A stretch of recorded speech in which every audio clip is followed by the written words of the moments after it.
ክፍል 3 ቻሌንጃችን ዛሬ እንደቀጠለ ነው። ትንሽ ሰሞኑን ጠፍተን ነበረ። እንግዲህ ጸጉራችንን መንከባከብ ላይ ነን ሁላችንም። እንግዲህ ራሳችንን ከተንከባከብን ጸጉር የማያድግበት ወይ ደግሞ በጣም የሚያምር ጸጉር የማይሆንበት ምንም አይነት ምክንያት የለም። ውድ ቤተሰቦቼ እንኳን ደህና መጣችሁ ብያለሁኝ። አዳዲስ የምትመጡ ሰብስክራይብ ማድረጋችሁን እንዳትረሱ። ነባር ጓደኞቼ ሁሌም አብራችሁኝ ስለምትሆኑ እጅግ በጣም አመሰግናለሁኝ። እንግዲህ ዛሬ ቀለል ያለ ሽታው የሌለው አሰራር ነው ማሳያችሁ ማለት ነው። እንግዲህ በምታዩት መልኩ ባለፈው ሽንኩርቱን ነበረ የተጠቀምኩት። ዛሬ ግን ልጣጩን ወይ ደግሞ ቆዳውን ማለት ነው የተጠቀምኩት። እንግዲህ ይሄንን ለሽበትም ይጠቀሙታልና እና ያለኝ ጥቁር አዝሙድ፣ ቅርንፉድ፣ ነጭ ሽንኩርት አለኝ ማለት ነው። ነጭ ሽንኩርት እርጥቡን ፍሬሹን ማለት ነው። ካላችሁ ሮዝመሪ ተጠቀሙ። ሮዝመሪ ስለሌለኝ ዛሬ ግን ያለኝ ይሄ ብቻ ነው ለአሁኑ እና ሰሞኑንም ስለጠፋሁኝ ከእንግዲህ ወዲያ ቻሌንጁን ለመቀጠል እንግዲህ ቅርታ ማለት ነው። በዚህ መልኩ አንድ ብርጭቆ ውሃ አዘጋጀሁኝ። በአንድ ላይ ያደረኩትኝ ጥቁር አዝሙዱን እንግዲህ ጸጉራችንን በጣም በቅመምም በጸጉርም የታወቀ ብዙ ሰው ያወራለት ነው። ቅርንፉድም እንደዛው። የሌላችሁ ደግሞ ቅርንፉድና ጥቁር አዝሙዱን ብቻውን መጠቀም ትችላላችሁ። እንግዲህ በሳምንት የጀመርነው የሽንኩርት ቻሌንጅ ስለሆነ የባለፈው የቅርንፉድ ነበረ። ሽንኩርት ሽታው አሁን በዚህ መልኩ ስትሰሩት ምንም አይነት ሽታ የለውም ማለት ነው። ከ3 ደቂቃ በኋላ በዚህ መልኩ በምታዩት መልኩ እንግዲህ አፈላሁት ማለት ነው። እናንተ ግን ዘፍዝፋችሁ በሞቀ ውሃ አንድ ብርጭቆ ውሃ የሞቀ ውሃ አድርጋችሁ ዘፍዝፋችሁ 24 ሰዓት አቆይታችሁ በማግስቱ መጠቀም ትችላላችሁ። መብሰሉን ወይ ደግሞ መብቃቱን የምታውቁት ደግሞ ሽንኩርቱን ወይ ደግሞ ነጭ ሽንኩርቱን እንደዚህ ጫን ስትሉት ብስል ይላል ማለት ነው። ጸጉራችሁን ቆንጆ ሆነ ዛላው በጣም ወፍራምና የሚያምር ወዛም ጸጉር እንዲኖረው ጸጉራችን አላድግላለ ውስጡ ለተበጣጠሰ እንዲሁም ደግሞ ቻሌንጁን በስነ ስርዓት ከተከተልን ማንኛውም ነገር ጸጉርን ያሳድጋል ማለት ነው። በዚህ መልኩ እንደምታዩት አጠለልኩትኝ። ከዛ ሽንኩርቱ እንደምታዩት ብስል ብሏል ማለት ነው። ከዛን እንደዛ አድርጌ ካጠለልኩ በኋላ እንግዲህ ይሄን ይመስላል። ሻይ የመሰለ ቆንጆ ውሃ፣ ምንም አይነት ሽታ የሌለው በፈለጋችሁ ሰዓት የምትቀቡት እንደዚህ አይነት ውሃ ወይ ደግሞ እንደዚህ ጸጉርን የሚያደርቅ ነገር ስትጠቀሙ ግን ሁሌም ቢሆን እንግዲህ ጭቃ ቅባት ጫፍጫፉን መቀባታችሁን እንዳትረሱ። ውስጡን ደግሞ ያው ይሄንን ማሳጅ እያደረጋችሁ ለ15 ደቂቃ ቢያንስ ለ20 ደቂቃ ያህል እንኳን ጸጉራችሁ ላይ ማሳጅ ማድረግ አለባችሁ። ዝም ብላችሁ ይሄንን ሁሉ ነገር ሰርታችሁ ቅርንፉድም ጥቁር አዝሙድም ያላችሁን ለምን ብቻዋን ቅርንፉድ ራሱ አትሆንም ማለት ነው። እሱን ሰርታችሁ ዝም ብላችሁ ጸጉራችሁን ውሃ አርሳችሁት የምትተዉት ከሆነ ምንም ለውጥ አታዩበትም እና በደንብ አድርጋችሁ ውስጡን ማሳጅ እያደረጋችሁ ለ15 ለ20 ደቂቃ የሚያህል በጣታችሁ በደንብ ማሳጅ እያደረጋችሁ ውስጡን ቆዳችሁን ደም ስራችሁ እንዲንቀሳቀስ ማድረግ አለባችሁ ምንም ነገር ስትቀቡ። ያለዛ ግን ምንም አይነት ለውጥ ላታዩ ትችላላችሁ ማሳጅ ካላደረጋችሁ ማለት ነው። እና ጭቃ ቅባት ደግሞ ጫፍጫፉ እንዳይደርቅባችሁ ብዙዎቻችሁ ከታች ኮሜንት ማይቻለሁኝ ቅርንፉድ ጸጉሬን ያደርቃል ግን ቆንጆ ነው የምትሉኝ አላችሁና ተጠቀሙት። ጭቃ ቅባት መጠቀማችሁን እንዳትረሱ ማለት ነው።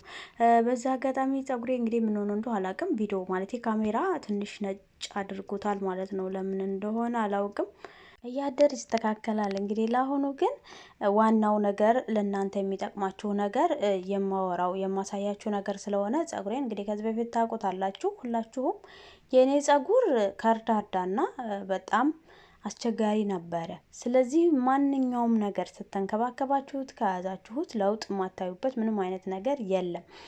ቻሌንጁን የምትከታተሉ ያው ታውቁታላችሁ። ምክንያቱም በ15 ቀን አንዴ ወይም በሳምንት አንዴ ከመታጠባችሁ ከ3 ቀን በፊት እንደዚህ አይነት ውህዶችን ተጠቅማችሁ ጸጉራችሁን ማሳጅ እያደረጋችሁ ብትጠቀሙት ለውጡን አይታችሁታል። በቅርንፉድ ቻሌንጅ ጀምረን በጣም ቆንጆ የሆነ ለውጥ አይተናል ብላችሁኛል ብዙዎቻችሁ። ይበልጥ ደግሞ ቲክቶክ ላይ ያላችሁ ይሄንን ደግሞ ብትታጠቡትም ባትታጠቡትም ምንም አይነት ሽታ ስለሌለው ከመታጠባችሁ በፊትም መቀባት ትችላላችሁ። እንዲሁም ታጥባችሁ ስትወጡ ከወጣችሁ በኋላ በደንብ አድርጋችሁ ውስጡን ግን ንጹህ ቆዳ ላይ ብትጠቀሙትም ይሄ ደግሞ ብትታጠቡትም ምንም አይነት ሽታ የለው። ምክንያቱም ሁሉም ነገር ሽንኩርቱ አዎ ሽታ ነበረው ብቻውን ስንጠቀም። አሁን ግን እስኪ ሽታውን ቀነስ የሚያደርግልኝ ስላላችሁኝ እንግዲህ ልጣጩን ተጠቅም ያለሁኝ ማለት ነው። ያላችሁን እናንተ ግን መጠቀም ትችላላችሁ። ሽንኩርት ቶሎ ጸጉርን በፍጥነት ያሳድጋል። ነገር ግን ሽታ ስላለው ቡና ለሽታው እየተጠቀምን ቻሌንጁን ጀምረን ነበር። ለዛሬ ግን ቅርንፉድ የተጠቀሙት እዩት። እንደምታዩት ጸጉሬን አሁን በዚህ መልኩ ማሳጅ ያደርገዋል። እዩት ዛላው የኔ በጣም ወፍራም ነው እና ትንሽ ካሜራው ብልጭ ድርግም እያለብኝ ሌቱም ስለበዛ ይሁን አላውቅም እና እንጂ በጣም ወፍራም ዛላ እንዲኖረው ያደርግልናል። ከዛ በምታምቱ መልኩ ደግሞ ጭቃ ቅባት እኔ መቼም ቢሆን ውሃ ነክ ወይ ደግሞ እንደዚህ አይነት ቅርንፉድ ስጠቀም ጭቃ ቅባት ሁሌም ጫፍጫፉን እቀባለሁኝ። ያለዛ ግን ጸጉሬ ይደርቃል ማለት ነው። ጭቃ ቅባቱን ደግሞ ከታች እንዴት ሰራሹ ያላችሁ ወይ ምን አይነት ቅባት ነው የምትጠቀሙ? በነገራችን ቆንጆ ሻምፖ ሰሞኑን ለቅላችኋለሁኝ። ሻምፖ ምን እንደምትጠቀም ደግሞ ምን አይነት ነው ላላችሁኝ አለ ከታች በቅርንፉድ የተሰራ በሮዝመሪ። ይህ የሮዝመሪ ቅባት ጭቃ ቅባት አሰራር ነውና ሁላችሁም ገብታችሁ እዩት፣ ይጠቅማችኋል። የምትፈልጉትን አይነት ቀላል ነገር ስለሆነ ቤታችሁ የምትሰሩት ስለሆነ እዩትና ተጠቀሙት ማለት ነው። ይሄን ደግሞ እንታጠቡ ወይ ለምትሉኝ፣ አዎ 3 ቀን 4 ቀን ሲቀራችሁ ለመታጠብ ተቀቡት። ከዛ ወዲያ መታጠብ ትችላላችሁ። ያለዛ ደግሞ 1 ሳምንት መቆየት የሚችል ነው። 3 ቀን 4 ቀን የሚቆይ ውሃ እንደዚህ ትሰራላችሁ። ውስጡን እየቀባችሁ በደንብ ማሳጅ ማታ ታረጉና ጠዋት ላይ ትጥብ ወይ ደግሞ ጠዋት ላይ ብጥር አድርጋችሁ እንዲነፍስበት። ከዛ ምንም አይነት ሽታ የለውም። ግን እጅብ ካረጋችሁት ማንኛውም ነገር እርጥቡን ከታጀበ ሽታ ይኖረዋልና ትጥብ ብላችሁ ስትወጡ ቆንጆ የሆነ ጸጉራችሁ የሚያምር መጨረሻ ላይ ደግሞ በ15 ቀን አንድ ቀን አንዴ ውህድ የምንቀባው አለ። እኔ ይኸው ታጥቤ ስወጣ ይሄን ይመስላል የኔ ጸጉር። እንደዚህ እንግዲህ እርጥቡን ስትቀቡት ምንድነው ጥቅሙ? ጸጉራችሁ እንዳይሰባበር እንዳይደርቅ ይሆናል። ጫፍ ጫፉን ጭቃ ቅባት እቀባዋለሁኝ።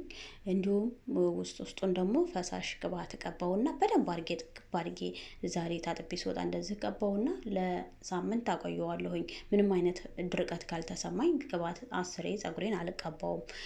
ምክንያቱም ለልብስ ነው፣ ምንም አይነት ጥቅም የለውም። ጸጉራችሁ ክፍት የሚሆነው ቆዳችሁ ታጥባችሁ ስትወጡ ስለሆነ ታጥባችሁ ስትወጡ ሁሌም ቢሆን ጸጉራችሁ ጠግብ እስከሚል ድረስ ቆንጆ አድርጋችሁ በደንብ ቀብታችሁ በምታዩት መልኩ ጫፍጫፉን ጉንጉን አድርጋችሁ ተውት እንጂ ሌላው ጸጉር ለውጥ የማያመጣበት ምንም አይነት ምክንያት የለም። ምናልባት እንቅልፍ ማተኙ፣ ጭንቀት ካለባችሁ ጭንቀትን መቀነስ፣ ውሃ መጠጣት፣ እንቅልፍ በአግባቡ ከተኛችሁ ጸጉራችሁ ላይ ለውጥ ታያላችሁ ማለት ነው። እንግዲህ ለዛሬው ይሄን ይመስላል ያስኩላችሁ ቪዲዮ ማለት ነው። በሚቀጥለው እስከምንገናኝ መልካም ጊዜ ይሆንላችሁ ለሁላችሁ።